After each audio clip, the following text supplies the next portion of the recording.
नमस्कार विद्यार्थियों, हिंदी की ऑनलाइन कक्षा में मैं प्रवक्ता बिंदु। बच्चों, आज हम स्वतंत्रता दिवस समारोह पर निबंध जो है उस पर चर्चा करते हैं। ये समारोह क्यों मनाया जाता है, ये त्यौहार जो है राष्ट्रीय त्यौहार क्यों मनाया जाता है, क्या कारण है और किस प्रकार के आयोजन इस त्यौहार पर होते हैं, इस पर हम चर्चा करेंगे। बच्चों, स्वतंत्रता जो है कोई मामूली बात नहीं होती। हर व्यक्ति आज़ाद रहना चाहता है, स्वतंत्र रहना चाहता है और हमारा देश जो है 200 वर्षों की गुलामी के बाद आज़ाद हुआ था और उन स्वतंत्रता की बेड़ियों को यानी गुलामी की बेड़ियों को तोड़ने के बाद जो जश्न, जो उत्सव मनाया गया, उसी को स्वतंत्रता दिवस के रूप में हम मनाते हैं। भारत पर 200 सालों तक ब्रिटिश लोगों का राज रहा, यानी अंग्रेज जब यहाँ आए उन्होंने यहाँ के लोगों का आचार व्यवहार, रहन सहन देखा और अपना व्यापार स्थापित करने के लिए उन्होंने इस देश पर मानो एक तरीके से प्रभुत्व स्थापित किया, यानी अपना राज कायम किया। उसके बाद यहाँ के लोगों को इतना प्रताड़ित किया, यानी अपने कब्जे में, अधिकार में रखा, तो कोई भी व्यक्ति गुलाम रहना पसंद नहीं करता। इसीलिए इन गुलामी की यानी स्वतंत्रता की बेड़ियों को तोड़ करके जो आज़ादी का जश्न मनाया गया, 15 अगस्त 1947 को हमारा देश जो है अंग्रेज़ों की गुलामी से आज़ाद हुआ था। अब मुख्य लोग जिन्होंने इस कार्य में योगदान दिया, जैसे बहुत सारे ऐसे क्रांतिकारी हैं जिनका नाम हम जानते हैं और अनगिनत इतने लोग हैं जिनके बारे में हम जानते भी नहीं हैं। तो मुख्य रूप से कुछ क्रांतिकारी लोगों की बात करें तो सुभाष चंद्र बोस जो हैं, या भगत सिंह हैं, तिलक हैं,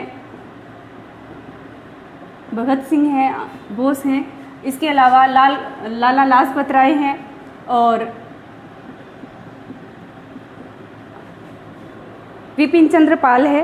तो बहुत सारे ऐसे क्रांतिकारी जिन्होंने इस यज्ञ में आहुति दी, अपने क्रांतिकारी विचारों के माध्यम से इन्होंने अंग्रेज़ों को भारत से उखाड़ फेंकने के लिए बहुत प्रयास किए।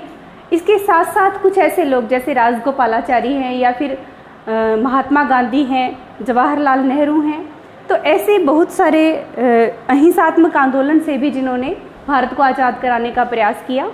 तो इन लोगों का अतुलनीय योगदान है जिसकी वजह से आज हम इस स्वतंत्र माहौल में रहकर अपना जीवन बसर कर रहे हैं।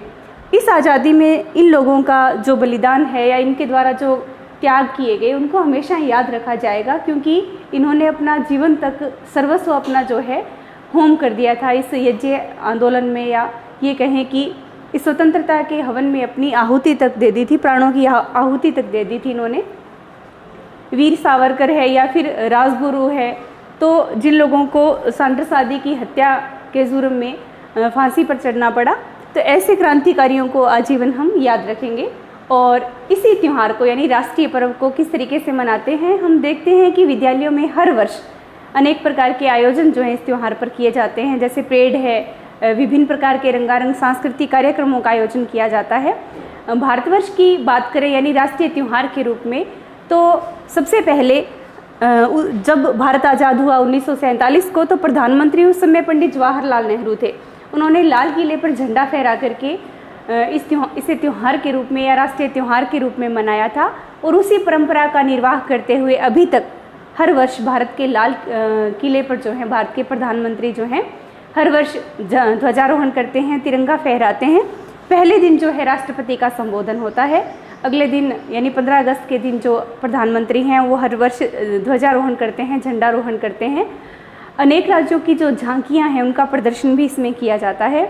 इसके साथ साथ परेड का प्रदर्शन होता है। तीनों सेनाएं जो है, जल सेना, वायु सेना, थल सेना, तो वो अपनी अपनी शक्ति का जो प्रदर्शन है इस मौके पर किया करती है।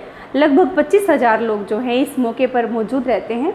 बच्चों, कोरोना काल चल रहा है और इस वर्ष भी ये नहीं है कि त्यौहार नहीं मनाया जाएगा, ये राष्ट्रीय पर्व मनाया जाएगा धूमधाम से, परंतु लोगों की जो उपस्थिति है वो कम की गई है। 25,000 की जगह 5,000 लोग ही उपस्थित रहेंगे।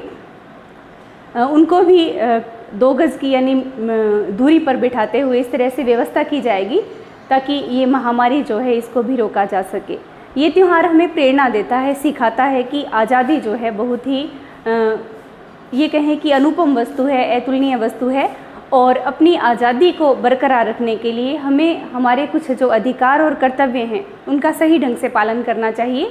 हम ईमानदारी से, सत्यनिष्ठा से कर्तव्यों का पालन करते हुए भारत को अगर भ्रष्टाचार, आतंकवाद, इन सब परिस्थितियों से अगर मुक्त बना देंगे तो विश्व में फिर से विश्व गुरु का दर्जा भारत हासिल करेगा और स्वतंत्रता की बेड़ियों से भारत जो है बचा रहेगा।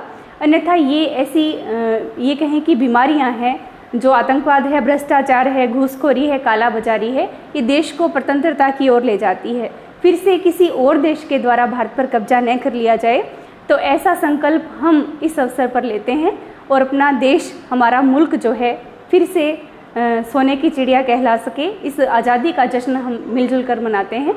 आशा करती हूँ निबंध समझ में आया होगा। धन्यवाद। जय हिंद, जय भारत।